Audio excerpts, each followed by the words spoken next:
So Yesayya జీవిత చరిత్ర part 4, biography of Jesus part 4. So first part 1, part 2, part 3లో యేసయ్య ఎప్పుడు పుట్టాడు, ఎక్కడ పుట్టారు, ఎలా పుట్టారు, సో పుట్టినప్పుడు ఏమేమి సంఘటనలు జరిగాయి, తర్వాత బాలుడుగా ఎదిగినప్పుడు 12 సంవత్సరాలప్పుడు ఏం జరిగింది, దాని తర్వాత ఆయన బాప్తిజము ఏ సంవత్సరంలో తీసుకున్నాడు, పరిచర్య ఎలా స్టార్ట్ చేశాడు, పరిచర్య స్టార్ట్ చేసే ముందు అపవాది ఆయనను ఎలా శోధించాడు, ఆ శోధనలు ఎలా జయించాడో ఇవన్నీ కూడా చూసుకున్నాం. సో పరిచర్య స్టార్ట్ చేసిన తర్వాత, బాప్తిజం తీసుకొని పరిచర్య స్టార్ట్ చేసిన తర్వాత, స్టార్ట్ చేయడం కంటే ముందు యేసు ప్రభు వారు పరీక్ష గుండా వెళ్ళాడు. ఆ పరీక్షలో పాస్ అవ్వడం జరుగుతుంది. సో అపవాదిని జయించడం జరుగుతుంది. దాని తర్వాత తను శిష్యులను పిలుచుకుంటున్నాడు, కాలింగ్ డిసిప్లిన్స్. సో ఒక 12 మంది శిష్యులను పిలుచుకుంటాడు. మార్కు సువార్త 1వ అధ్యాయము 15వ వచనంలో, కాలము సంపూర్ణమై ఉన్నది, దేవుని రాజ్యము సమీపించి ఉన్నది, మారుమనస్సు పొంది సువార్త నమ్ముడని చెప్పుచు దేవుని సువార్త ప్రకటించుచు గలీలియాకు వచ్చెను. సో యేసు ప్రభు వారు చెప్తున్నారు, దేవుని రాజ్యం ఇక సమీపంలోనే ఉంది, అందరూ కూడా మారుమనస్సు పొందుడి, సువార్తను నమ్ముడి చెప్పుచు దేవుని సువార్త ప్రకటించుచు గలీలియాకు వచ్చాడు యేసు ప్రభువారు. ఆయన గలీలియా సముద్ర తీరమున వెళ్ళుచుండగా సిమోను సహోదరుడగు ఆంద్రేయ. సో ఇక్కడ ఇద్దరు, సిమోను సహోదరుడగు ఆంద్రేయ గలీలియా సముద్ర తీరముగా వెళ్ళుచుండగా సముద్రంలో వల వేయుట చూచెను. వారు జాలర్లు. సో వీళ్ళు చేపలు పట్టే వ్యక్తులు, జాలర్లు. సో సిమోను తమ్ముడు సహోదరుడు ఆంద్రేయ, వీళ్ళిద్దరు కూడా వలలు వేస్తున్నారట, సముద్రంలో వలలు వేయట. వాళ్ళు జాలర్లు. ఎందుకు? చేపలు పట్టుకోవడానికి వాళ్ళు వలలు వేస్తున్నారు. యేసు, నా వెంబడి రండి, నేను మిమ్మును మనుషులను పట్టు జాలరునుగా చేసేదని వారితో చెప్పాను. సో యేసు ప్రభు వారు అలా శిష్యులను పిలుచుకుంటున్నాడు. మీరు చేయాల్సిన పనిని ఆపేసి నా వెంబడి రండి. ఇప్పటి వరకు మీరు చేపలను పట్టారు కదా, ఇప్పటి నుంచి మనుషులను పట్టు జాలరుగా చేసేదాన్ని వారితో చెప్పాను. వెంటనే వారు తమ వలలను విడిచి ఆయనను వెంబడించిరి. సో వెంటనే వాళ్ళు వలలను విడిచేసి, అంటే వాళ్ళు చేస్తున్న ఉద్యోగాన్ని, చేస్తున్న వృత్తిని వెంటనే వదిలేసి ఆయనను వెంబడించారు. సో యేసు ప్రభు వారు అలా శిష్యులను పిలుచుకుంటున్నాడు. ఆయన ఇంకా కొంత దూరం వెళ్ళి జెబెదయి కుమారుడగు యాకోబును అతని సహోదరుడగు యోహానును చూచెను. వారు దోణిలో ఉండి తమ వలలు బాగు చేసుకొనుచుండిరి. సో ఇంకా కొంచెం ముందడికి వెళ్ళిన తర్వాత జెబెదయి కుమారుడైన యాకోబు అట, అతని సహోదరుడు యోహాను అట, ఇద్దరు చూశాడట యేసు ప్రభు వారు. వారు దోణిలో ఉండి తమ వలలు బాగు చేసుకొనుచుండిరి. సో ఇక్కడ శిష్యులను పిలుచుకున్నది ఆయన్నే. ఒకటి గుర్తుపెట్టుకోండి, ఇక్కడ మనము దేవుణ్ణి నమ్ముకుంటున్నామంటే ఆయన పిలుచుకున్నాడు కాబట్టి నమ్ముకుంటున్నాము. సో ఆయన ప్రణాళికలో ఉన్న వాళ్ళను పిలుచుకుంటాడు. సో ఇక్కడ శిష్యులను కూడా ఆయన ప్రణాళికలో ఉన్న వాళ్ళను పిలుచుకుంటున్నాడు శిష్యరికం కోసము. అలాగే మనల్ని కూడా దేవుడే పిలుచుకున్నాడు. ఆయన ప్రణాళికలో ఉన్న వాళ్ళను పిలుచుకుంటాడు, ఎన్నుకుంటాడు, లేకపోతే సేవకులుగా తయారు చేసుకుంటాడు. సో ఇక్కడ శిష్యులుగా తయారు చేసుకుంటున్నాడు. సో వాళ్ళందరూ కూడా వలలు అంటే చేపలను పట్టేవాళ్ళు. సో ఇప్పుడు ఈ చేపలు పట్టడం వృత్తి ఆపండిగా, మనుషులు పట్టే జాలర్లుగా మిమ్మల్ని చేస్తానని యేసు ప్రభు వారు అందరినీ పిలుచుకుంటున్నాడు ఆయన పరిచర్య స్టార్ట్ చేయడానికంటే ముందు. వెంటనే ఆయన వారిని పిలువగా వారు తమ తండ్రి అయిన జెబెదయిను దోణిలోని జీతగాండ్ర యొద్ద విడిచిపెట్టి ఆయనను వెంబడించిరి. సో ఆయన పిలువగానే అందరూ కూడా ఏమవుతున్నారు? శిష్యులుగా తయారవుతున్నారు, శిష్యులుగా ఆయనను వెంబడిస్తున్నారు. సో యేసయ్య పిలుపుకి వాళ్ళు లోబడ్డారు. లోబడగానే వెంటనే ఆయనను వెంబడించడం మొదలుపెట్టారు. సో ఆయన తన 12 మంది శిష్యులను పిలిచి అపవిత్రాత్మలను వెళ్ళగొట్టుటకు ప్రతి విధమైన రోగమునకు. చూసారా ఎంతమంది పిలుచుకున్నాడు? ఆయన 12 మంది శిష్యులను పిలుచుకున్నాడు. 12 డిసిప్లిన్స్. ఆయన 12 మంది శిష్యులను పిలుచుకొని అపవిత్రాత్మలను వెళ్ళగొట్టుటకును, ప్రతి విధమైన రోగమును, ప్రతి విధమైన వ్యాధిని స్వస్థతపరచుటకును వారికి అధికారం ఇచ్చాను. So authority. సో వాక్యం బోధించాలంటే ఒక అధికారము, ఆయన సువార్త ప్రకటించాలంటే అధికారము, అలాగే దయ్యాలను వెళ్ళగొట్టాలి, రోగులను స్వస్థతపరచాలంటే ఒక అధికారము. ఆ అధికారం ఉన్న వాళ్ళు చేయాలి. ఎప్పుడైనా కూడా వ్యాధిని స్వస్థతపరచుటకు వారి అధికారం ఇచ్చాను. సో అలా 12 మంది శిష్యులను పిలుచుకొని వాళ్ళకు పవర్స్ ఇస్తున్నాడు, అథారిటీ ఇస్తున్నాడు. వేటి మీద? అపవిత్రాత్మలను వెళ్ళగొట్టడానికి, ఏ విధమైన రోగమును, ఏ విధమైన వ్యాధిని కూడా స్వస్థతపరచడానికి యేసు ప్రభు వారు వాళ్ళకు 12 మందికి అధికారం ఇచ్చాడు. So they are chosen people. దేవుడి చేత, యేసయ్య చేత ఎన్నుకోబడ్డ వాళ్ళు. సో యేసయ్య చేత ఎన్నుకోబడ్డ వాళ్ళకు కొన్ని స్పెషల్ పవర్స్ ఇస్తాడు, అధికారం ఇస్తాడు, అది దేవుడి సేవ కోసం ఉపయోగించడానికి. ఆ 12 మంది అపోస్తులలో పేర్లు. సో ఆ 12 మందిని అపోస్తులని పేరు పెట్టారు. ఏవనగా మొదట పేతురు అనబడిన సిమోను. సో అతని పేరు పేతురు కానీ సిమోను.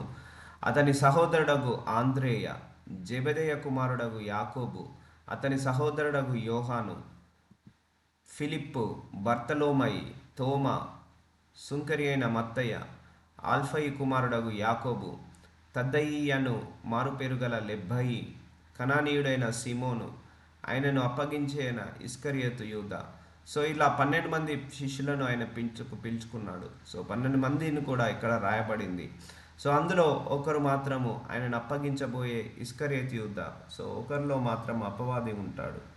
సో 12 మంది శిష్యులలో అందరూ కూడా దేవుడిని వెంబడిస్తే ఒక ఇస్కరియోతు యూద మాత్రం యేసు ప్రభువాన్ని ఎప్పుడు మరణానికి అప్పగించాలా, ఎప్పుడెప్పుడు ఆయనను వెండి నాణాలకు అమ్మేయాలా అని వెంబడించేవాడు. సో ఒకటి, దేవుణ్ణి వెంబడించేటప్పుడు కల్తీ హృదయం ఉండకూడదు, పరిశుద్ధ హృదయంతో ఆయనను వెంబడించాలి. సో ఇలా 12 మంది శిష్యులను పిలుచుకొని వాళ్లకు అధికారం ఇచ్చాడు యేసు ప్రభువారు. సో ఇక్కడ జీసస్ పర్ఫార్మ్ మిరాకిల్స్, యేసు ప్రభువారు చేసిన అద్భుతాలు చూద్దాము ఇక్కడ నుంచి. సో ఫస్ట్ మనం స్టెప్ బై స్టెప్ వెళ్తున్నాం. ఫస్ట్ ఆయన జననము, తర్వాత బాల్యము, తర్వాత ఆయన పరిచర్య చేసే ముందు బాప్తిజం తీసుకున్న తర్వాత అపవాది శోధించబడము, అపవాది జయించిన తర్వాత శిష్యులను పిలుచుకోవడం.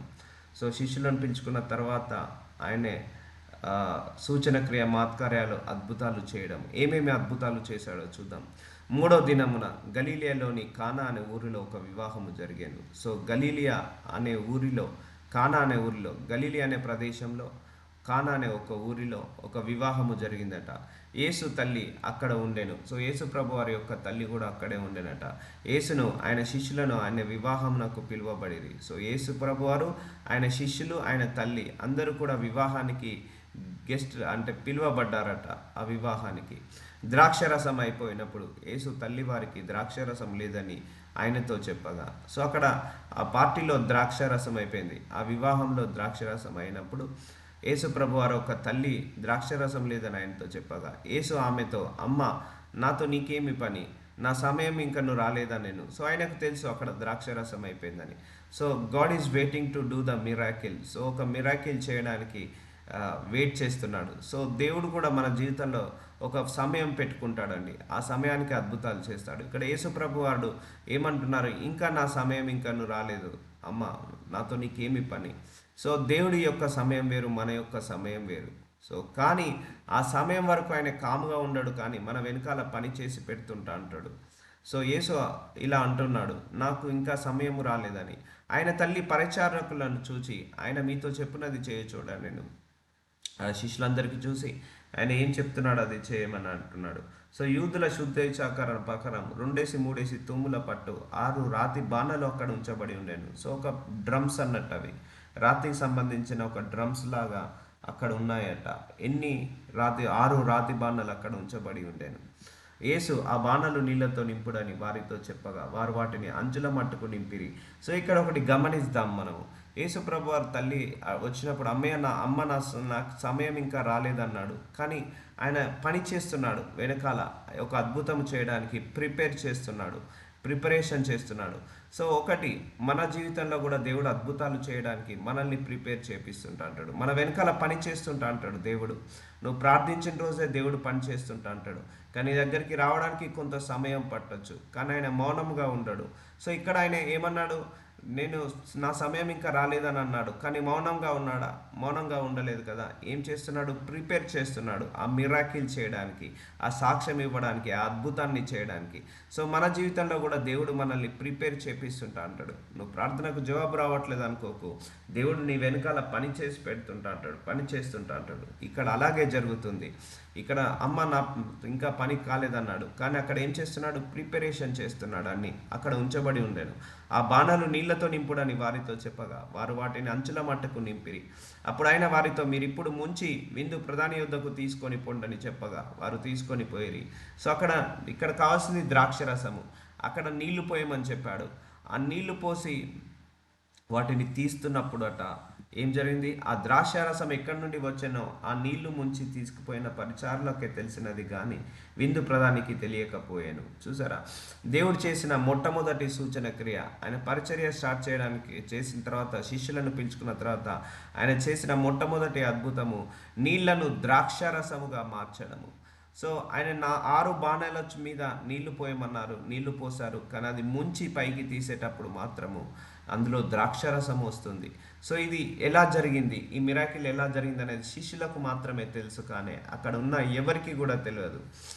ఆ ద్రాక్షరసం ఎక్కడి నుండి వచ్చినో ఆ నీళ్లు ముంచి తీసుకొని పోయిన పరిచారులకే తెలిసినది కానీ విందు ప్రధానికి, అంటే ఆ విందు యొక్క యజమానికి తెలియకపోయాను గనక ద్రాక్షరసమైనను ఆ నీళ్లు రుచి చూచినప్పుడు ఆ విందు ప్రధాని పెళ్లి కుమారుణ్ణి పిలిచి, ప్రతివాడును మొదట మంచి ద్రాక్షరసమును పోసి జనులు మత్తుగా ఉన్నప్పుడు జబ్బురసం పోయిను. సో ప్రతి వాళ్ళట మొట్టమొదట మంచి ద్రాక్షరసం పోస్తారట.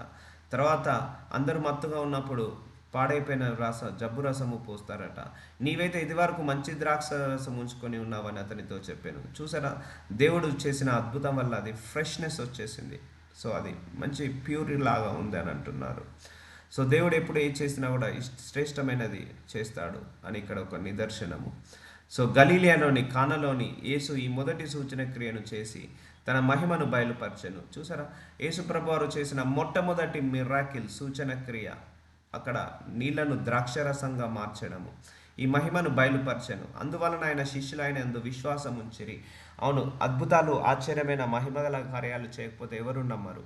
సో అప్పటి వరకు యేసు ప్రభువారి మీద ఒక సూచన క్రియ అద్భుత కార్యాలు శిష్యుల ముందు చేయలేదు.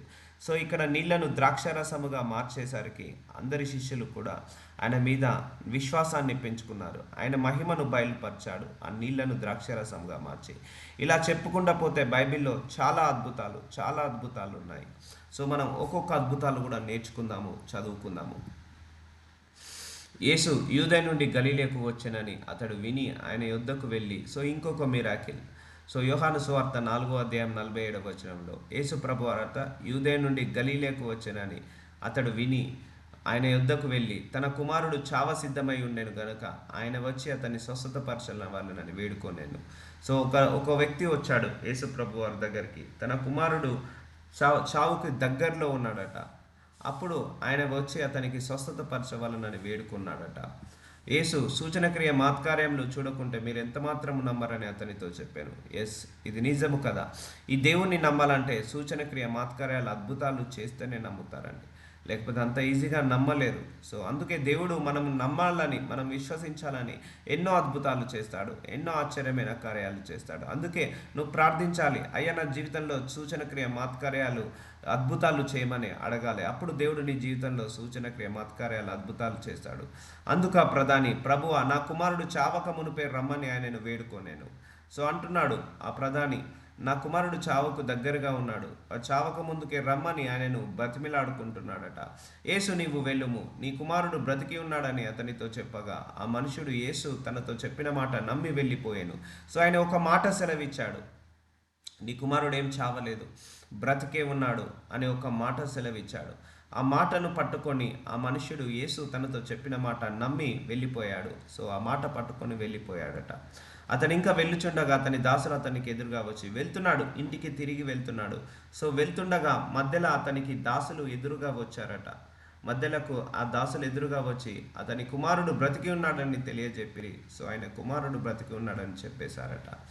సో ఏ గంటకు వాడు బాగుపడసాగనని వారిని అడిగినప్పుడు వారు నిన్న 1 గంటకు జ్వరము వాడిని విడిచెనని అతనితో చెప్పిరి. 1 గంటకు. సో అదే సమయంలో యేసు ప్రభు వారు అదే మాట అన్నాడు, నీ కుమారుడు బ్రతికే ఉన్నాడని నోటితో ఏ గడి అయితే ఆయన అన్నాడో అదే గడిలో ఆయన స్వస్థతపరిచాడు. అదే ఆయన కన్ఫర్మేషన్ తీసుకుంటున్నాడు, ఏ గంటకు వాడు బాగుపడ్డాడు అని వాళ్ళు అడిగినప్పుడు నిన్న 1 గంటకు జ్వరము వాడిని విడిచేనని అతనికి చెప్పిరి. నీ కుమారుడు బ్రతికి ఉన్నాడని యేసు తనతో చెప్పిన గంట అదే. చూసారా, అదే 1 o'clockకి యేసు ప్రభు వారు నీ కుమారుడు బ్రతికే ఉన్నాడని ఒక మాట సెలవిచ్చాడు. ఆ మాట సెలవివ్వగానే ఆ రోగి స్వస్థతపడ్డాడు, మరణ పడక నుంచి విడుదల పొందుకున్నాడు. అదే అతని తండ్రి తెలుసుకొనెను కనుక అతడు తన ఇంటి వారందరూ నమ్మిరి. ఇది యేసు యూదయ నుండి గలిలయకు వచ్చి చేసిన రెండో సూచన క్రియ. మొదటి సూచన క్రియ ఏంటిది? నీళ్లను ద్రాక్షరసముగా మార్చి అందరినీ ఆశ్చర్యపరిచాడు. ఇది రెండో సూచన క్రియ ఏంటిది? చావబోతున్న వ్యక్తిని ఒక్క మాట సెలవిచ్చేసి ఆ మాట చేత ఆ మరణ పడకను దూరం చేశాడు. ఆ చావు నుంచి, ఆ జ్వరం నుంచి విడుదల కలగజేశాడు. ఇది రెండో సూచన క్రియ. సో ఇలా చెప్పుకుంటా పోతే యేసయ్య ఎన్నో అద్భుతాలు, ఎన్నో ఆశ్చర్యమైన కార్యాలు చేయబోతున్నాడు. ఆ కాలంలో చేశాడు, ఈ కాలంలో చేస్తున్నాడు. సో ఇలాంటి మిరాకిల్స్ చేయగలిగే శక్తి యేసు ప్రభు వారికి ఒక్కరికి మాత్రమే ఉంది ఈ లోకంలో. సో ఆయన ఇంకా తలుచుకుంటే చేయలేని అద్భుతాలు ఏమీ లేవు. ఆయన నోటి మాట ద్వారా స్వస్థత పరిచేవాడు. ఆయనను ముట్టుకున్న స్వస్థత పొందుకునేవారు. ఆయన నోటి మాట ద్వారా ఈ సర్వాన్ని సృష్టించబడింది. అదే నోటి మాట ద్వారా ఇప్పుడే స్వస్థతను కూడా కలగ చేస్తున్నాడు యేసు ప్రభు వారు. సో ఇలా మొదటి మిరాకిల్, రెండవ మిరాకిల్ గలిలయ నుండి వచ్చి చేసిన రెండవ సూచన క్రియ. సో మూడో సూచన క్రియ చూద్దాం. మత్తయి సువార్త 14:22.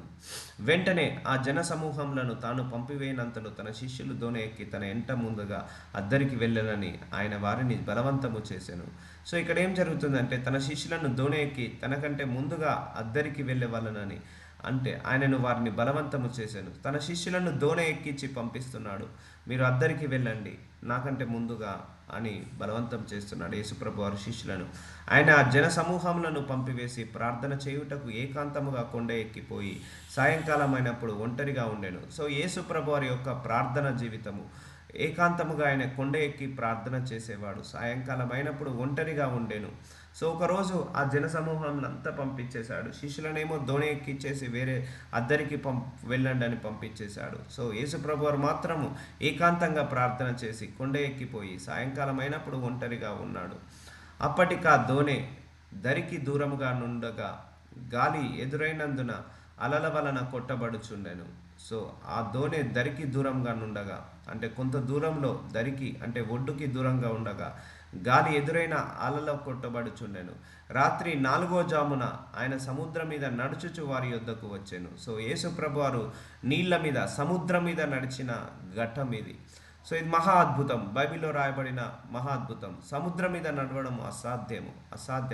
నీళ్ళ మీద, మన ఇంట్లో ఉన్న నీళ్ళ మీద, స్విమ్మింగ్ పూల్ మీద నడవడమే అసాధ్యము. అలాంటిది ఆయన సముద్రం మీద ఎన్నింటికి? మార్నింగ్ 4వ జామున ఆయన సముద్రం మీద నడుచుచు వారి యొద్దకు వచ్చాను. సో ఇది ఒక అద్భుతం చేయాలని యేసుప్రభు వారు శిష్యులను పంపించేశాడు.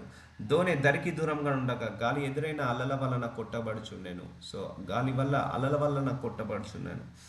సో యేసుప్రభు వారు మాత్రము వెళ్ళలేదు వాళ్ళతోటి. ఆయన ప్రార్థన చేయడానికి కొండ మీదకి వెళ్ళాడు. కానీ వాళ్ళందరి ముందు ఈ ప్రత్యక్షతను చూపించడానికి, ఈ అద్భుతాన్ని చూపించడానికి ఆయన ఎలా వస్తున్నాడట? సముద్రం మీద నడుచుకుంటూ వస్తున్నాడు.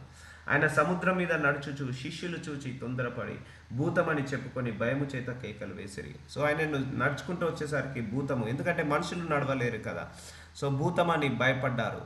సో సముద్రం మీద నడుచుచు శిష్యులు చూసి తొందరపడి భూతమని చెప్పుకొని భయము చేత కేకలు వేసిరి. వెంటనే యేసు ధైర్యము తెచ్చుకొనుడి, నేనే, భయపడకూడని వారితో చెప్పగా. సో అప్పుడు యేసు ప్రభు వారు అంటున్నారు, నేనే యేసుని, మీరు ధైర్యం తెచ్చుకోండి, మీరేం భయపడకండి అని వాళ్ళకు భరోసా ఇస్తున్నాడు. పేతురు, ప్రభువా నీవైతే నీళ్ళ మీద నడిచి నీ యొద్దకు వచ్చుటకు నాకు సెలవిమ్మని ఆయనతో నేను, అయితే నువ్వైతే నీళ్ళ మీద నడుస్తున్నావు కదా యేసయ్య, నన్ను కూడా నీళ్ళ మీద నడవడానికి సెలవివ్వండి, ఒక మాట ఇవ్వండి. సో నేను కూడా నడుస్తాను, అది నువ్వే అయితే అని ఇక్కడ ఒక శిష్యుడు అంటున్నాడు, పేతురు. ఆయన రమ్మనగానే పేతురు దోణి దిగి యేసునొద్దకు వెళ్ళుటకు నీళ్ళ మీద నడిచాను. సో ఆయన కూడా పిలిచాడు యేసుప్రభు వారు, నువ్వు కూడా రా అనగానే పేతురు దోణి దిగి యేసునొద్దకు వెళ్ళుటకు నీళ్ళ మీద నడిచాను. సో నీళ్ళ మీద నడుచుకుంటూ వెళ్తున్నాడు. కానీ గాలిని చూచి భయపడి మునిగిపోగా ప్రభువా నన్ను రక్షించమని కేకలు వేశాను. గాలిని చూచి భయపడి. సో ఒకటండి, నువ్వు యేసయ్యతో నడుస్తున్నప్పుడు నువ్వు చుట్టుపక్కల చూడొద్దండి. నీకు భయం కలుగుతుంది, ఆందోళన, భయము కలుగుతుంది. నువ్వు యేసయ్యను చూస్తూనే నడవాలి. ఈ లోకాన్ని చూస్తూ నడవకూడదు.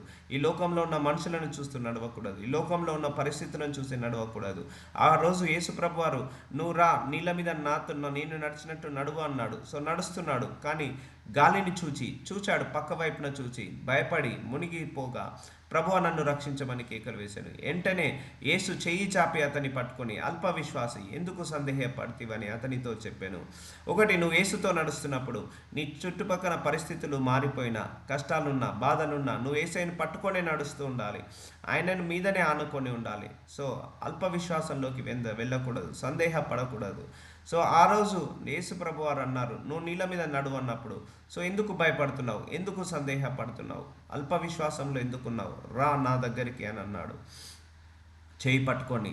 సో అందుకే నువ్వు ఈ లోకంలో నువ్వు యేసయ్యతో నడుస్తున్నప్పుడు నీ చుట్టుపక్కన భయాలను కావచ్చు, ఆందోళనను కావచ్చు, నీ చుట్టుపక్కన ఉన్న పరిస్థితులను కావచ్చు, నీ చుట్టుపక్కనున్న బాధలను కావచ్చు, కష్టాలను కావచ్చు చూస్తున్నప్పుడు నీకు భయము, ఆందోళన కలిగి దేవుడి మీద విశ్వాసం తగ్గిపోతుంది. అందుకే నువ్వు అల్ప విశ్వాసంలో ఉండొద్దు అంటే యేసయ్యను చూస్తూనే వెంబడించాలి, యేసయ్యను మాత్రమే వెంబడించాలి. నీ చుట్టూ ఉన్న పరిస్థితులను మాత్రం పట్టించుకోవద్దు. సో ఇక్కడ చుట్టూ ఉన్న పరిస్థితులను పట్టించుకుంటున్నాడు పేతురు. గాలిని చూచి భయపడి మునిగిపోక ప్రభువా నన్ను రక్షించమని కేకలు వేశాను. వెంటనే యేసు చేయి చాపి అతన్ని పట్టుకొని, అల్పవిశ్వాసి, ఎందుకు సందేహపడతావని అతనితో చెప్పాను. వారు దోణి ఎక్కినప్పుడు గాలి అణగెను. చూసారా, వాళ్ళందరూ దోణి ఎక్కినప్పుడు గాలి అణగెను. అంతటా దోణిలోనున్న వారు వచ్చి, నీవు నిజంగా దేవుడి కుమారుడు అని చెప్పి ఆయనకు మొక్కిరి. సో ఇలా దేవుడు ఇంకొక సూచన క్రియ చూశాడు. సో ఇది మహా అద్భుతము. నీళ్ళ మీద, సముద్రం మీద నడవడము అంత ఈజీ కాదు. సో యేసు ప్రభు వారు దైవ కుమారుడు. ఆయనకు సముద్రము, గాలి అన్నీ ఆయనకు లోబడి ఉంది. ఆయన సముద్రం మీద నడుచుకుంటూ వచ్చాడు. అప్పుడు అందరూ కూడా దోణిలో ఉన్నవారు, నువ్వు నిజంగా దేవుడి కుమారుడవు, సో నువ్వు యేసయ్యవు, మెస్సయ్యవు, నువ్వు అద్భుతకరుడవు అని చెప్పి ఆయనకేం చేశారట, మొక్కారట. అటు తర్వాత యేసయ్య తిబెరియ సముద్రం అనగా గలిలే సముద్రం దాటి అద్దరికి వెళ్ళాను. సో యేసు ప్రభువారు ఇంకొక సూచన, ఫస్ట్ సూచన క్రియ ఏంటిది, నీళ్లను ద్రాక్ష రసంగా మార్చారు. రెండోది, మాట సెలవీయగానే ఒక ప్రధాని కుమారుడు ఆ గడిలోనే స్వస్థతపరిచాడు. ఇదేంటిది, మహా అద్భుతము. సముద్రం మీద నడవడం మహా అద్భుతము. అటు తర్వాత యేసు తిబెరియ సముద్రము అనగా గలిలియ సముద్రము దాటి అద్దరికి వెళ్ళాను. రోగులేడల ఆయన చేసిన సూచన క్రియలను చూచి బహుజనములు ఆయనను వెంబడించిరి. సో యేసు ప్రభు వారు రోగుల వేడల చాలా సూచన క్రియలు చూశారు. అద్భుతాలు, హీలింగ్స్ బాగా చేసేవాడు, అద్భుతాలు బాగా చేసేవాడు. అవన్నీ తెలుసుకొని జన సమూహం అంతాను కూడా ఆయనను వెంబడించేవాళ్ళు. యేసు కొండ ఎక్కి అక్కడ తన శిష్యులతో కూడా కూర్చుండెను. సో అప్పుడు పస్కాను యూదుల పండుగ సమీపించెను. యేసు ప్రభువారు కొండ ఎక్కి తన శిష్యులతో కూడా కూర్చున్నాడట ఆ దినమున.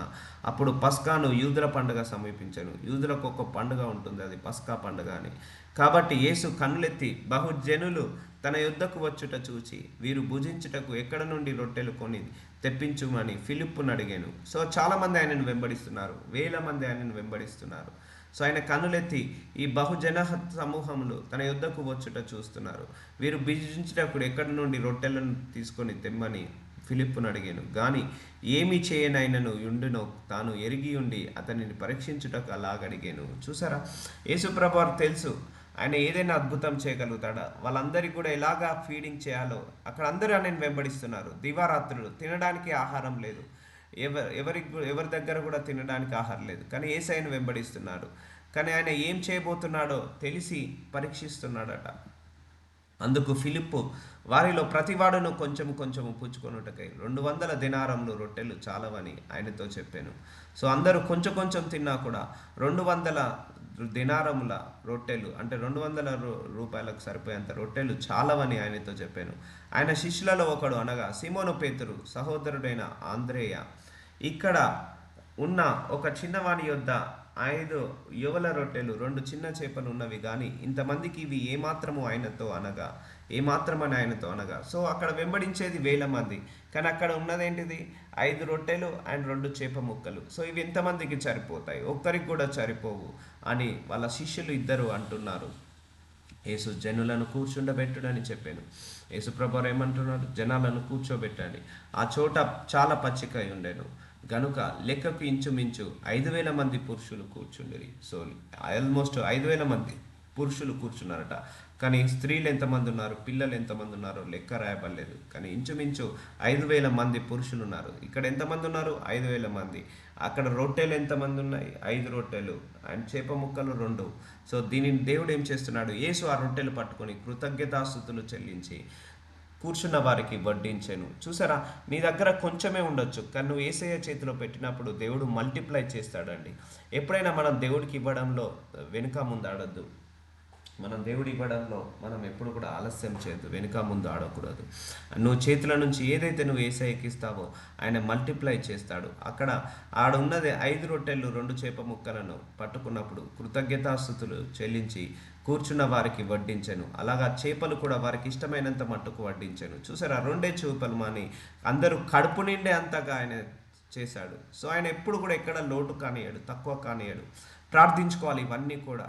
అయ్యా, 5 రొట్టె ముక్కలు 2 చేప ముక్కలను రొట్టె ముక్కలను మీకు ఇచ్చినప్పుడు మీరు ఎలాగైతే అద్భుతము చేసి వాటిని పంచిపెట్టారో అలాగే నా జీవితంలో కూడా ఎక్కడ కూడా తక్కువ కావద్దు నాయన, షార్టేజ్ కావద్దని ప్రార్థించుకోవాలి.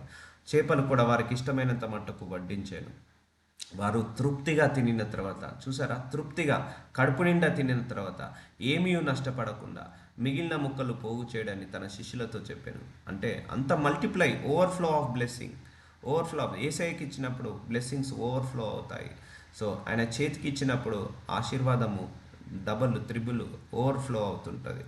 సో ఇక్కడ ఓవర్ఫ్లో అయిపోయింది. అందరూ తిని తృప్తి పొందంగా కూడా ఇంకా మిగిలాయట.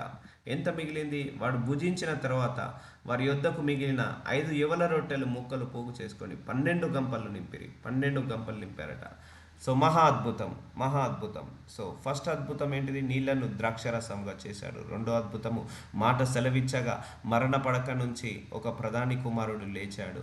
మూడో అద్భుతము, సముద్రం మీద యేసుప్రభు నడుచుకుంటూ వచ్చాడు. నాలుగో అద్భుతము, ఇలా 5,000 మందికి పైగా ఉన్న వాళ్ళందరికీ కూడా 5 రొట్టె ముక్కలు 2 చేప ముక్కలు ఉన్నప్పుడు వాటిని మల్టిప్లై చేసి దేవుడికి కృతజ్ఞతాస్తుతులు చెల్లించి అనేక మందికి పంచిపెట్టంగా తినంగా తృప్తి చెందంగా ఇంకా 12 గంపలు నిండాయట. So overflow of blessing. So ఇన్ని అద్భుతాలు, ఇన్ని ఆశ్చర్యమైన కార్యాలు యేసు ప్రభువారు చేశారు. ఆయనకు మాత్రమే సాధ్యము, ఆయన వల్ల మాత్రమే సాధ్యము. ఇలాంటి అద్భుతాలు ఎవరు కూడా చేయలేరు. సో ఇలా ఆయన అద్భుతాలు చేసుకుంటూ వచ్చేవారు. ఆ అద్భుతాలను చూసి అనేక మంది ఆయనను వెంబడించేవారు. స్వస్థతలు చేసుకుంటూ వచ్చేవాడు, అనేక మంది ఆయనను వెంబడించేవారు. ఆ మనుష్యులు యేసును చూసి, సూచన క్రియను చూసి నిజముగా ఈ లోకమునకు రాబోవు ప్రవక్త ఈయనే అని చెప్పుకొనిరి. ఆయన చేసిన సూచన క్రియ మాత్కార్యాల అద్భుతాలు చూసి ఈయననే ఈ లోకానికి రాబోయే ప్రవక్త అని అనుకున్నారట, చెప్పుకున్నారట. సో ఇక్కడ ఆయన చేసిన అద్భుతాలు చూసాము. ఇప్పుడు ఆయన చేస్తున్న prayer life, Jesus prayer life, ఆయన ప్రార్థన జీవితాన్ని చూద్దాము. మత్తయి సువార్త 14:23. ఆయన ఆ జన సమూహములను పంపివేసి ప్రార్థన చేయుటకు ఏకాంతముగా కొండ ఎక్కి. సో ఆయన ఎక్కడికి వెళ్ళినా కూడా జన సమూహము ఆయనను వెంబడించేది. ఎక్కడికి వెళ్ళినా కూడా జన సమూహం ఆయనను వెంబడిస్తూ ఉండేది. సో వాళ్ళందరినీ కూడా పంపించేవాడు. సో ప్రార్థన చేయడానికి యేసుప్రభు వారు ఎప్పుడు కూడా నెగ్లెక్ట్ చేయలేదు. యేసుప్రభు వారు ఎప్పుడు కూడా ప్రార్థన జీవితాన్ని కోల్పోలేదు. ఎప్పుడు కూడా ఆయన ప్రార్థన చేయడానికి నిర్లక్ష్యం చేయలేదు.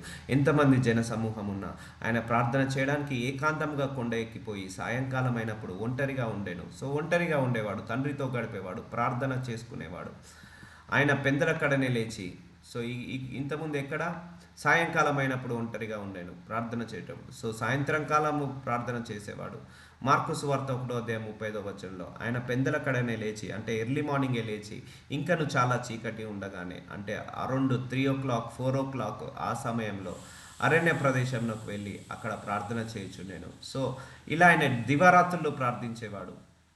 ఇక్కడేమో కొండ ఎక్కి ప్రార్థించాడు ప్రార్థన చేయనప్పుడు. ఏకాంతంగా కొండ ఎక్కి ప్రార్థించాడు సాయంకాలం అయినప్పుడు. ఇంకొక దగ్గర ఎర్లీ మార్నింగ్ 3 లేచి 4 లేచి ఇక్కడ అరణ్య ప్రదేశానికి వెళ్ళి అక్కడ ప్రార్థన చేయిస్తున్నాడట చీకట్లో లేచి. సో ఆయన ప్రార్థన జీవితము ఒంటరిగా చేసేవాడు, గంటలు గంటలు గడిపేవాడు. సాయంకాలం అయినప్పుడు ఒంటరిగా కొండ ఎక్కి వెళ్ళేవాడు. అండ్ ఉదయకాల సమయంలో ఆ అరణ్య ప్రదేశంలోకి వెళ్ళి ప్రార్థన చేసేవాడు. సో ఇలా ప్రార్థన జీవితాన్ని గడిపేవాడు. తర్వాత ఆయన బయలుదేరి తన వాడుక చొప్పున ఒలీవ కొండకు వెళ్ళగా శిష్యులను ఆయన వెంట వెళ్ళిరి. ఆ చోటు చేరి ఆయన వారితో మీరు శోధనలో ప్రవేశించకుండానట్లు ప్రార్థన చేయుడని చెప్పి. సో ఆయన ప్రార్థన చేసేవాడు, శిష్యులకు కూడా ప్రార్థన చేయమని చెప్పేవాడు. సో ప్రార్థన చేయడంలో యేసుప్రభు వారు ఎప్పుడు కూడా కాంప్రమైజ్ అయ్యేవాడు కాదు. అలాగే తన శిష్యులను కూడా కాంప్రమైజ్ అయ్యేలాగా చేసేవాడు కాదు. తను చేసేవాడు ప్రార్థన, తన శిష్యులతో కూడా చేపించేవాడు. ఎందుకంటే నువ్వు ప్రార్థన చేసినప్పుడట శోధనలో ప్రవేశించకున్నట్లు ప్రార్థన చేయడని చెప్పి వారి యుద్ధ నుండి రాతివేత దూరం వెళ్ళి మోకాళ్ళుని, తండ్రి ఈ గిన్నె నా యుద్ధ నుండి తొలగించుటకు నీ చిత్తమైతే తొలగించము, ఆయనను నా ఇష్టము కాదు నీ చిత్తమే సిద్ధించుడు కాక అని ప్రార్థించెను. సో తండ్రి చిత్తానుసారంగా ఆయన మోకరించి ప్రార్థించేవాడు యేసు ప్రభువారు. సో నువ్వు ప్రార్థన చేసినప్పుడు నువ్వు శోధనలో ప్రవేశించవు. ప్రార్థన చేసినప్పుడు నీ శోధనలు ఆపివేస్తాయి, శోధనలు నిలిపివేస్తాయి అని దేవుడు చెప్తున్నాడు. అప్పుడు పరలోకం నుండి ఒక దూత ఆయనకు కనబడి ఆయనను బలపరిచెను. ఆయన వేదన పడి మరింత అద్భుతంగా ప్రార్థన చేయగా ఆయన చెమట నీలపడుచున్న గొప్ప రక్త బిందువలే ఆయను. సో ఆయన ప్రార్థిస్తున్నప్పుడు చెమట రక్తంలాగా పడిందట. అంటే అంత వేదనతో, అంత ఘోరమైన బాధతో, వేదనతో, శోధనతో, రోదనతో ఆయన ప్రార్థిస్తున్నప్పుడు తన చెమట కూడా రక్తంలాగా పడిపోయింది. సో అలా ప్రార్థించేవాడు ఆయన, అంతగా ప్రార్థించేవాడు. ప్రార్థన జీవితాన్ని ఎప్పుడు కూడా నెగ్లెక్ట్ చేసేవాడు కానే కాదు యేసు ప్రభువారు. ఆయన ప్రార్థన చాలించి లేచి తన శిష్యుల వద్దకు వచ్చి వారు దుఃఖము చేత నిద్రించ చూసి మీరు ఎందుకు నిద్రించుచున్నారు, శోధనలో ప్రవేశించకుండానట్లు లేచి ప్రార్థన చేయడని వారితో చెప్పాను. చూసారా, యేసు ప్రభువారు ప్రార్థన చేయడము మానలేదు, తన శిష్యులతో కూడా ప్రార్థన చేయడము మాన్పలేదు. సో ఆయన కాంప్రమైజ్ అయ్యేటోడు కాదు. సో కంపల్సరీ ప్రార్థన చేపించేవాడు. ఎందుకంటే ప్రార్థన చేసినప్పుడు శోధనలో ప్రవేశించాము. ఎప్పుడైతే ప్రార్థనలు ఆపేస్తామో శోధనలో ప్రవేశించడం మొదలు పెడతాము. కాబట్టి వారితో ఇలా అంటున్నాడు, ప్రార్థన చేయడని వారితో చెప్పాను. సో ఇలా దేవుడు కొన్ని చూశాడు. రేపు కొన్ని చూద్దాము. Jesus raised many from death. So చాలామందిని ఆయన మరణ పడక నుంచి లేపాడు. అది రేపు చూద్దాము. నజరుడైన యేసయ్య ఈరోజు కొన్ని మాకు చూపించావు తండ్రి, సూచన క్రియ, మహత్కార్యాలు, అద్భుతాలు ఇవన్నీ చూపించావు. మీరు ఎలా పరిచర్య చేశారు, పరిచర్య చేసినప్పుడు ఎంతమంది శిష్యులను పిలుచుకున్నారు, వాళ్ళ పేర్లు ఏంటిది, అలాగే మీరు పరిచర్య చేసినప్పుడు మీరు ఏమేమి అద్భుతాలు చేశారు మాకు కళ్ళకు గట్టి చూపించావు. నీళ్లను ద్రాక్షరసంగా మార్చిన అద్భుతము. అలాగే ఒక ప్రధాని కుమారుడు వచ్చినప్పుడు నోటి మాట సెలవిచ్చి ఆ కుమారుడి యొక్క మరణాన్ని ఆపివేసేసావు. సముద్రం మీద నడిచావు. అలాగే మీ ప్రార్థన జీవితం ఎలాగుంది ఇవన్నీ కూడా మాకు చూపించావు తండ్రి. యేసు జీవిత చరిత్ర అనే ద్వారా మాకన్నింటిని కూడా కళ్ళగట్టి చూపించావు తండ్రి. ఈ వాక్యం ద్వారా మాతో మాట్లాడి మమ్మల్ని దర్శించినందుకు వందనాలు. మీకే మహిమ కలుగును కాక.